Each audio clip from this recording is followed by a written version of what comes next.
بالله من الشيطان الرجيم بسم الله الرحمن الرحيم الحمد لله والصلاة والسلام على رسولنا حبيبنا شفيعنا محمد المصطفى صلى الله عليه وعلى آله وصحبه أجمعين أما بعد السلام عليكم ورحمة الله وبركاته.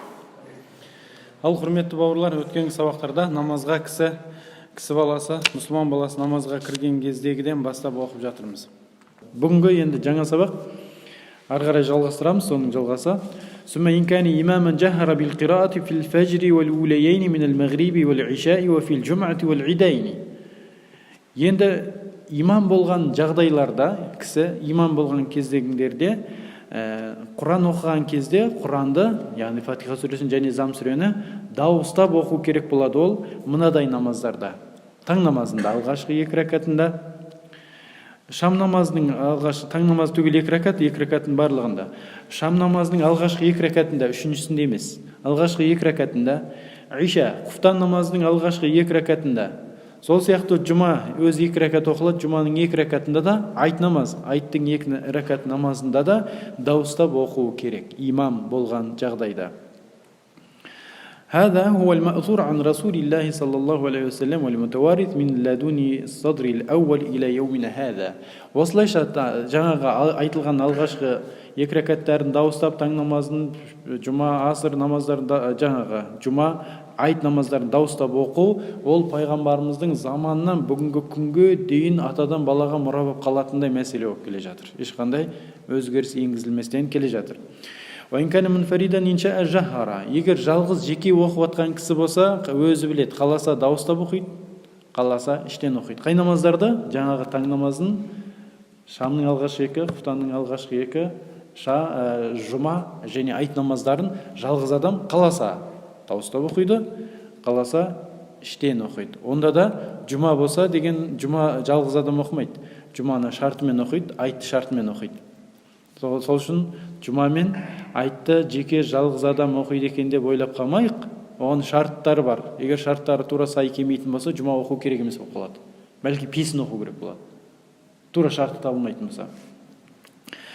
Енді жеке жалғыз оқып атқан кісі, ол тек қана 5 уақыт намазға қатысы айтылып жатыр. Осы 5 уақыт намазға қатысы намаздарда кісі қаласа іштен оқиды, жалғыз оқушы кісі қаласа дауыстап оқиды, дауыстап шығаратын намаздарды. Себебі дауыстап шығарғанмен оны еститін ешкім жоқ қой, сыртында, артында тұрған. Бірақ қайтсе де дауыстап оқыған жақсы дейді. Лиқаулихи саллаллаху алейхи вассалам, пайғамбарымыздың мынандай сөзі бар екен: "Ман салла вахдаху аля хайатил жамаати салла халфаху суфуфу минал малаикати." Кімде-кім жеке жалғыз оқып тұрғанда жамағаттың көрінісін салып дауыстап оқитын болса, жамағаттың көрінісін салып, яғни жамағаттың көрінісін сал дегенде бір адам жалғыз жамағатты сала алмайды, бірақ дауысын шығарады. Басқа артында адам жоқ қой.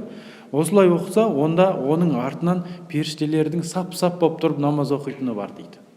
Сап-сап болып намаз оқиды екен періштелер.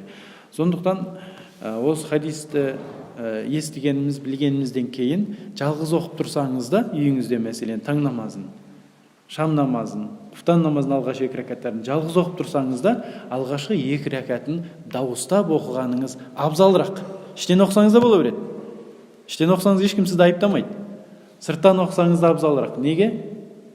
Өйткені періштелердің арттарыңыздан тұрып, намаз оқып сізбен бірге жамағат составлять етіп тұрады екен. Жамағат көрінісін қорғап тұрады екен. Бұл хадис Табаранида келтірілген екен. Егер имамға ілесіп, ойып тұрған кісілер болса, олар Құран оқымайды. Өйткені аятта бұлай деп келтіреді. Қайсы аят? А'раф сүресінің 2-4 аятын, 204 аятында А'рафтың бұлай деп айтады: "Уайза қуриа ал-Қур'ану фастамиу лаху ва анситу." Егер Құран оқылса, жым тұрыңдар, сөйтіңіздерде тыңдаңыздар. Жым бірінші ауызды жабу керек, сөйтіп құлақ салу керек. Құран оқылатын болса. Тура осы аят намазға қатысы бар ретінде айтылса да, біз бұны біздің ата-бабаларымыз осы күнге дейін осыны кәдімгі күнделікті тұрмыс тіршілігімізге істетіп қолданып тастағанбыз бұл аят. Құран оқылса, жым тұрыңдар, тыңдаңдар, жым тұрыңдар, сөз айтпаңдар.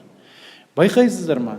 Мысалы бір үйге барып Құран оқимыз, тамақ жасалады, құдай жасалады, жаңағыдай айт намаздарынан кейін үйлерге барып Құран оқимыз мәселен. Сол кезде көп жағдайда әлгі құдайы болып жатқан орындарда көп айтылады. Құран оқылса болды, қариялар Құран оқып отыр деп айқай салады. Сөйтсе тақиясы жоқ, тақияз деп кетеді. Басына әйтеуір бір дес орамалды жамыла салып отыра қалады. Келіндеріміз сол күні орамал тағып келеді, ішінде шашы жалынбас жүретін, бір құдайдан қорқатын бір көрінісін сақтап келеді. Ана асхана төрінде әйелдер шулап жатса, Құран басталды десе, жым болып қалады. Құранға деген құрмет әлі күнге дейін сақталып қалған. Осы Құранға деген құрметті біз сақтап қалуымыз керек тағы да әлі. Құрметті ағайын. Ары қарай үйімізге барып тағы да сақтап, Құран оқылған жерде жым болып, түсін мағынасын, түсінбей ақ қой, түсін, бәрі тыңдай бер. Өйткені Құран мұғжиза, Құдайдың сөзі. Сен оның мағынасын түсінем дегенше, ол бірінші жүрегіңе кіріп, жүрегіңді жұмсақтық пен мейірімділікке орнатып қояды жүрегіңді. Жүрегіңді иманға толтырып қояды. Ол Құран өйткені Құдайдың сөзі, адамның сөзі емес. Тыңдай беріңіз оны. Өйткені соның мағынасын түсінбей ақ әшейін оның айтылған мақамына қарай біреулер иманға келіп, исламға келіп отыр Россияның төңірегінде. Бір жігіттер айтқан оны. Біз өзімізбен бірге оқығандар. Сондықтан осы сияқты оқиғалар өте көп.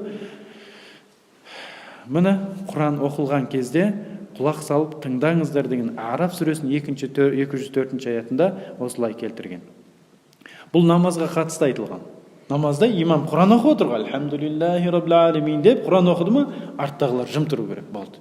Онымен бірге жарысып та оқуға болмайды. Мысалға, сіз жаттадыңыз, Ясин сүресін жаттадыңыз. Сосын имам тұрды да бірінші ракатқа Ясин сүресін оқыды. Имаммен бірге пышырласып, жабысып, жарысып, жата жармасып оқылмайсыз, оқуға болмайды. Сізге тыңдау керек, Алланың бұйрығын орындауыңыз керек. Намаздың ішінде тұрып ақ, алдағы имамды тыңдап тұруыңыз керек. Мейлі қари болып кет, Құранды күшті жаттап кет, имамға тыңдап бойсынып тұруың керек. Сол сияқты песін, асырда дауыс шығармай оқитын намаздар бар ғой. Ол кезде естімейсің да дауысын, имам не оқып отқанын. Бірақ сол кезде де жым тұра бересің. Имам Құран оқып отыр. Тура осы үшіншісі жұма күні құтпа айтып жатады ғой. Имам минбарға шығады. Сол кезде ол аяттан мысалдар келтіріп жатады. Алла тағала бүйдеді, Құдайдан қорқыңдар, Алла тағаладан қорқыңдар деген аятта бүйдеді, сүйдеді деп айтып жатқан кезінде аятты біле тұра WhatsApp шұқыласып отырған кісілердікі дұрыс емес. Құран оқылған кезде сотка шұқылап отыру дұрыс емес. Имам минбарға көтерілді ма? Ида саидал имам алал минбар фала салата вала калама деген хадис бар. Егер имам минбарға көтерілсе, намазда оқуға болмайды, сөз сөйлеуге де болмайды. Қасында отырған адам жыбырлап сөйлеп отса, сөйлеме, тыныш отыр деп те айтуға болмайды. Мысалға, кейбір ғалымдар өте қатаңдықпен қарайды. Тіпті имам ортада бір отырады да қайтып тұрып құтпа айтады ғой. Білесіз ғой, ортада бір отырып алады, сүннетті. Сол кезде адамдар дұға қылады ғой. Сол дұғаның өзін жүрекпен жасайық дейді. Сөйлеп қоймайық. Жаңағы ілініп қоймайық. Жүрекпен жасайық, я Алла. Ішінен сөйлеп жатыр, жүрек сөйлеп жатыр. Аумин. Мысалға, қатаң болған соншалық. Яғни имам минбарға көтерілгенде ол аяттан бір нәрселерді алып келеді. Хадистен бір нәрселерді алып келеді. Сөйтіп адамдарды жақсылыққа шақырып, жамандықтан қайтарып жатады. Амр ма'руф, нахи мункар. Жақсылыққа бұйыру, жамандықтан қайтару. Бұл парыз. Әрбір адамды ортаға шығарып қойып сөйлетіп қоямыз, соған кәні бойсынайық. Ол не деп жатыр бізге? Ол намаз оқыңдар деп жатыр. Тақуа болыңдар деп жатыр. Құдайдан қорқыңдар деп жатыр. Онда айтқан істейік осы кісінің. Ол жақсылыққа бұйырып жатыр ғой. Демек ол кісі жақсылыққа бұйырып жатқанда тыңдайық оны. Ол Құраннан әкеп аятты айтып жатыр ғой. Жаңағы Құран аятындағындай Құран оқылатын болса, тыңдаңыздар, құлақ салыңыздар. Соған кейбір ағайындар тыңдамайды. Өзінше бөлек арнайы өзінің несін сотовыйын шұқылап, ішіндегі MP3-дан жазылған запистері бар, уағыздары. Мыняқта имам зарлап, тамыры жыртылып, жаңағыдай тамағы жыртылып, айқай салып тұрып уағыз айтып жатыр. Ол өзі бөлек бұрышта басқа біреудің уағызын тыңдап жатыр. Құлағында наушнигі бар. Сонымен тыңдап жатыр. Бұл деген сөз мешіттің ішінде екі жамағат пайда болып отыр. Екі түрлі адам тыңдайтын. Мұнан тыңдағысы келмейді, мыняқта тыңдайтын. Бұл жақсы емес, жақсылыққа апармайды. Міне осы аятты ұстамағанымыз үшін, Құран аятын алға жетекшілікке салмағанымыз үшін. Міне бір тән бір жан болуымыз керек, қай жерде жүрсек те. Сондықтан бұл аяттан, қазіргі айтып жатқан аяттан көптеген нәрсені түсінуге де болатынын байқадыңыздар. Осы аятқа Ибн Аббас деген пайғамбарымыздың немере көкесінің баласы, осы Ибн Аббас Абдулладан, Абу Хурайра радиаллаху анхума ва джамаатун мин муфассирин назалат фи салати хасатан. Бұл кісілер айтады, осы аят, егер Құран оқылса, жымтырып құлақ салыңыздар деген аят, осы намаз бабына байланысты түсірілген аят дейді. Намазға қатысты. Яғни кісі құфтанды болсын, таңды болсын, дауыстап оқып жатқанда, оған жарыспай, салғыласпай, іштен жым тұрып тыңдап тұру керек екендігін білдіреді. Негізі сахабилар да пайғамбарымыз не оқыса, сол аятты қайталап іштерінен оқып тұратын еді. Жарысып, бірге оқып тұратын еді. Анау бірге оқыған жақсы ғой, жаңағы неңді жаттауыңды жүргізіп тұрасың. Сахабилар да сөйтетін еді. Бірақ оларға сөйткендер дұрыс емес екендігін түзетіп, мынау жаңағы Араб сүресінің 204 аяты түсіп, Құран оқылса, құлақ салыңдар деп келді. Соны сахабилар да істеді, сіздер біздер ғана емес. Біз білместіктен істеп жүретін шығармыз. Бірақ осы білген күннен бастап тыйыламыз. Абу Хурайрадан келтіреді, ол кісіге Құдай разы болсын, ол кісі айтады. Қаля Расулуллах, пайғамбар саллаллаху алейхи ва саллям былай деді. Иннама жуилал имаму ли ютамма бих. Сендерге имам, сендердің оған ұйып тұруларыңа имам болды. Артына тұрып, оған ұйып тұруға арналған кісі болып тағайындалды, имам деген. Файза қараа фа анситу. Егер имам Құран оқыса, жым болыңдар. Сөз сөйлемеңдер. Жым болып тыңдаңыздар. Біз намаздың ішіндегі мінез құлқымыздың жағдайдың бәрін сырттада істетіп жатқандығымыз байқадыңыздар ма? Бізге қазақ ата бабаларымыз, діндар, көкелеріміз, аталарымыз міне осындай тәлім тәрбие қалдырып кетті. Қазіргі бүгінгі күнде осы аяттың мағынасын, хадистердің мағынасын сыртқа да қолданамыз. Тамақ ішіп отқан кезде, Құран оқығанда жым боламыз. Ибн Абидин деген үлкен ғалым болған екен. Осы 1800-дің ішінде өткен. Сол кісі 1700-800-ші. Сол кісі өзі ғалым болмай тұрған кезде, осы ілім жолына түспей тұрған кезде, базарға барып алады екен де, оңды солды айтып жаттап алған аяттарын базардың ішіне отырып алып, айқайлап оқып отырады екен. Өткен кеткен аят оқып естіп қалады ғой. Сосын кейін біреулер, бұл аят оқып отыр ғой деп күршіктер кетіп баратады, нерде мысалға қапшық көтеріп баратады. Қапшығын қоя сап тыңдап отырады ана аятты. Жұмысты кім істейді енді? Тыңдап отыра береді мысалға. Түсініп отырсыз ба? Жұмысты кім істейді? Базардағы сауданы кім істейді? Ол сауда істеу үшін айқайлау керек. Подходи народ деген сияқты. Келіңдер, своя город деп тұрып айқайлайсың ғой жаңағы. Мен арзан берем, анау қымбат берем деген сияқты. Менде жаңадан шыққан тауар бар деп айқайлау керек қой, базардың өз жұмысы ғой ол. Алдына келген клиентті сатып үлгеру керек қой. Ал ана кісі Құран оқып айқайлап отырады. Түсініп отырсыз ба? Сонда бір кісі келеді, балам, сен кейбір аяттарды қате оқып отырсың. Біріншіден. Екіншіден, сен Құран оқуың себепті адамдар тыңдатуға мәжбүрлеп жатсың мына жерде. Құранды тыңдатуға. Өйткені Құранда Құран оқылса, жым болыңдар деген аят бар. Жым болыңдар да тыңдаңдар деген аят бар. Сен адамдар тыңдатуға мәжбүр болып жұмыс істеткізбей жатсың. Түсініңіз ба? Сол үшін сен бұл жерде оқыма. Бар да мешіттен біреуден сабақ ал. Пәлен деген имам бар, үлкен ғалым бар. Соған деп жол сілтеп жібереді.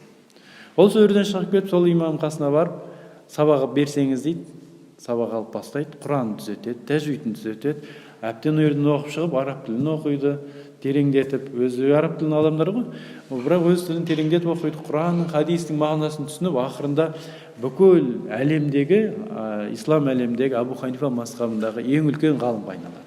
Жазып кеткен еңбектері көп қазіргі күнде. Көрдіңіздер ма? Сол кезінде халықтар Құран оқылған кезде не жым тұрайық, тыңдайық. Не оқылмай тұра тұрсын, жұмыс жасайық. Зікірмен де, мысалы, жасай беруге болады әркім өзіне. Өйткені адамдарды мәжбүрлеп қоймау керек. Бүгінгі күнде әлгі магнитофонға басып алады, дискілерге жазып алады да өзінің мұқтаж екендігін көрсетіп, базардың ішінде аралап жүреді, өзінің жағдайын жоқ екенін айтып көрсетіп. Біреулер өзіне Құран қойып тыңдап отырады. Тыңдап отырса жақсы. Өз ана дүкендерден Құран қойып тыңдап отырат, клиент жоқ. Мейлі ол жақсы. Бірақ сен тыңдамай оны әшейін ат үсті қарауға итермелеп қоятындай болатын болса, онда жақсы емес. Әйтсе де бір жақсылығы бар, Құран оқылып тұрған жақсы ғой.